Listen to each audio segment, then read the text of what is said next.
Mardi 12 mars 2024.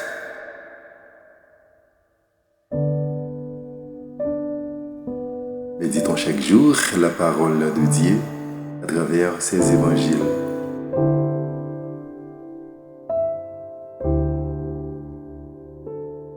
Aussitôt l'homme fut guéri.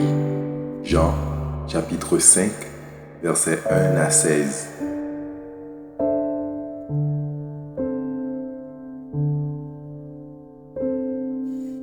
Gloire et louange à toi, Seigneur Jésus. Crée en moi un cœur pur. Ô mon Dieu, rends-moi la joie d'être sauvé. Gloire et louange à toi, Seigneur Jésus. Psaume 50, verset 12.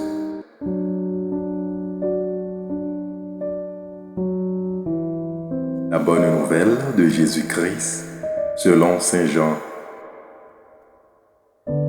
À l'occasion d'une fête juive, Jésus monta à Jérusalem. Or, à Jérusalem, près de la porte des brebis, il existe une piscine qu'on appelle en hébreu Bethzatha. Elle a 5 colonnades sous lesquelles était couchée une foule de malades, aveugles, boiteux et impotents. Il y avait là un homme qui était malade depuis 38 ans.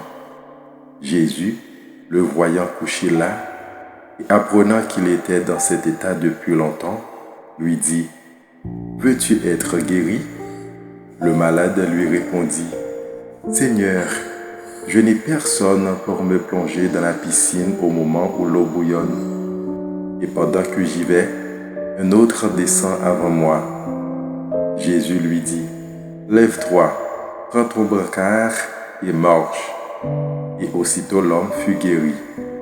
Il prit son brancard, il marchait. Or, ce jour-là était un jour de sabbat.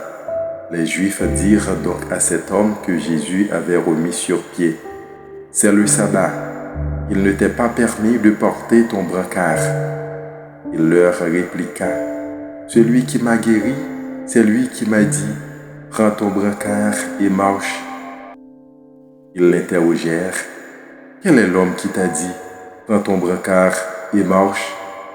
Mais celui qui avait été rétabli ne savait pas qui c'était.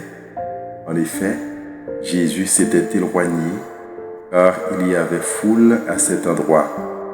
Plus tard, Jésus le retrouve dans le temple et lui dit : « Me voilà guéri, ne pêche plus, il pourrait arriver quelque chose de pire. » L'homme partit annoncer aux Juifs que c'était Jésus qui l'avait guéri. Et ceux-ci persécutaient Jésus parce qu'il avait fait cela le jour du sabbat. Acclamons la parole de Dieu. Bonne journée en compagnie de notre divin roi.